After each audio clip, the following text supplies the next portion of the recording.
बिस्मिल्लाहिर्रहमानिर्रहीम। कैसर अब्बास जाफरी दी तरफों तुस सारे वेखण वाले नूं मेरा प्यार भरा अस्सलाम वालेकुम। ਅੱਜ ਅਸੀਂ ਬਣਾ ਰਹੇ ਹਾਂ ਮਿੱਠੇ ਦੀਆਂ ਦੋ ਰੈਸਪੀਆਂ।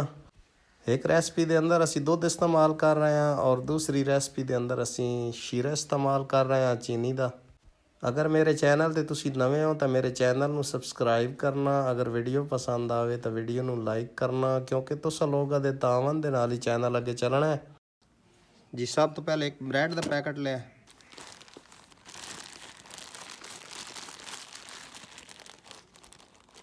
ਹੁਣ ਇਸ ਬ੍ਰੈਡ ਦੀ ਕਟਾਈ ਕਰਦੇ ਹਾਂ। ਪਹਿਲੇ ਇਸ ਦੇ ਕਿਨਾਰੇ ਸਾਰੇ ਕੱਟ ਲੈਣੇ।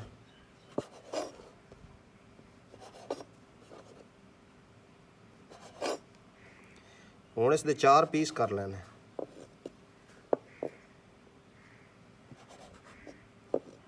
ਇਸ ਤਰੀਕੇ ਨਾਲ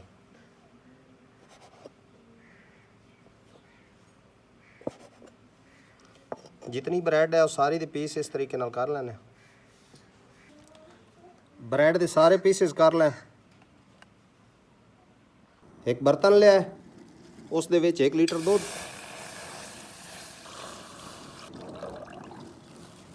दूध नूं पहले उबाल दे लेने। 1 लीटर दूध आई साढ़े कोल और थोड़ा जिहा दूध असां डोंगे दे विच अलहदा कीता है। इस दूध दे अंदर 2 चम्मच कस्टर्ड पाउडर एक दफ़ा मिक्स कर लेना।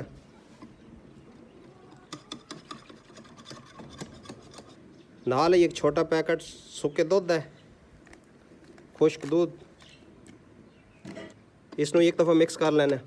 ये असी ठंडे दूध दे विच मिक्स कर रहे हैं, गर्म दूध नहीं है।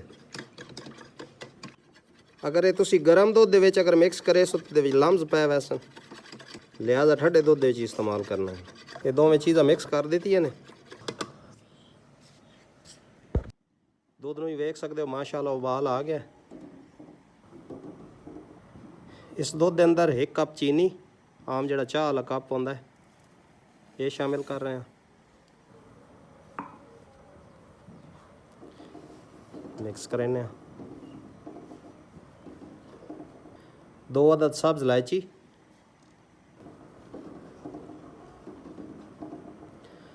हुण है जिहड़ा कस्टर्ड पाउडर खुश्क दूध का मिक्सचर बनाया है, ये भी थोड़ा थोड़ा करके मिक्स करें और हिलांदे रहना। इस दे विच असीं कोई फूड कलर इस्तेमाल नहीं कर रहे। कस्टर्ड शामिल करन तो बाद तकरीबन 3-1 मिनट होर इसनूं अच्छी तरीके नाल अग दे उत्ते उबाल देने ने। कस्टर्ड हुण इत्थे बिल्कुल तैयार है, क्योंकि इस जदों ठंडा होना है ये सख्त हो जाना है। इसनूं उतार लैने। जनाब एक लिया पैन, इस दे विच शामिल करें घी गर्म हो गया। ब्रेड के जोड़े पीसिस किते ने सारे फ्राई कर लेने। ख्याल रखना कि मट्ठी अग ही होवे जिस ते फ्राई करने, नहीं तो बिल्कुल नाजुक होंदे ने, ये जल्दी जल्दी सड़ वैसन।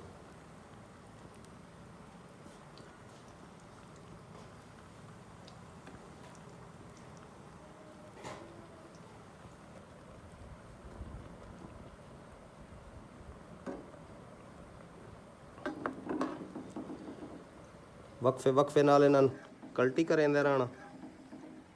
असी अपनी ज़बान चाहते हैं परतैंदे रहना।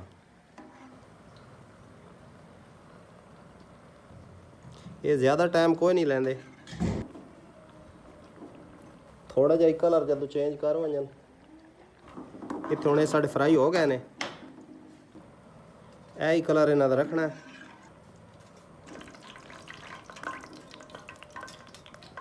ए वेखो माशाल्लाह ये कलर रखना है इन्हां दा। इन्हां सारे जितने पीसेस हैं सारे फ्राई एक बारी कर लेने। उस तो बाद तुहानूं वेखना ब्रेड के पीसेस असां टोटली तौर ते फ्राई कर लें। इस दे असां 2 हिस्से कर लेने,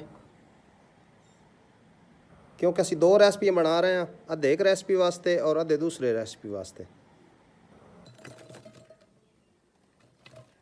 ये पीसेस सारे पहली रेसिपी वास्ते ने। ए जनाब कस्टर्ड जिहड़ा बनाया ही,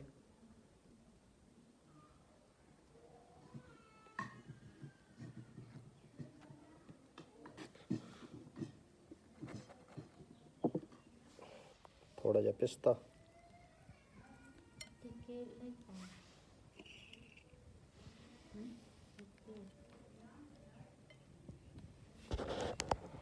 ਇਹ ਵੇਖੋ जी माशाल्लाह एक रेसिपी साड़ी तैयार हो गई। इस नूं एक बारी ठंडा कर लेना, ठंडा करन तो बाद तुहानूं चेक कराना। हुण जनाब एक पैन लिया, हुण इस पैन के अंदर 1 कप पानी और 1 कप चीनी। हुण एक दफ़ा चास बना लेना इसकी। 2 अदद छोटियां लाचियां इस चास के अंदर,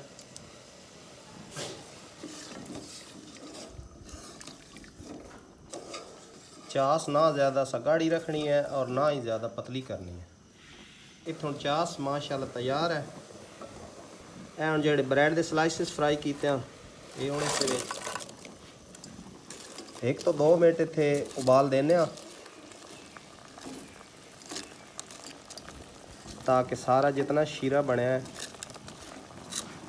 ये अपने अंदर जज़ब कर लवन।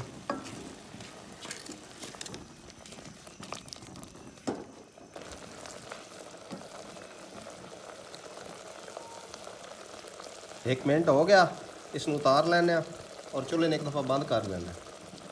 इसनूं कर लेना ठंडा, ठंडा करके तुहानूं चेक कराना। बिस्मिल्लाहिर्रहमानिर्रहीम।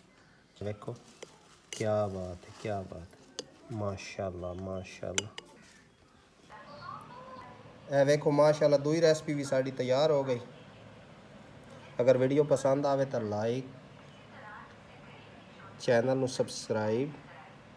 आज वास्ते बस इतना है कि कैसर जाफरी दे हो इजाज़त। अल्लाह हाफिज़।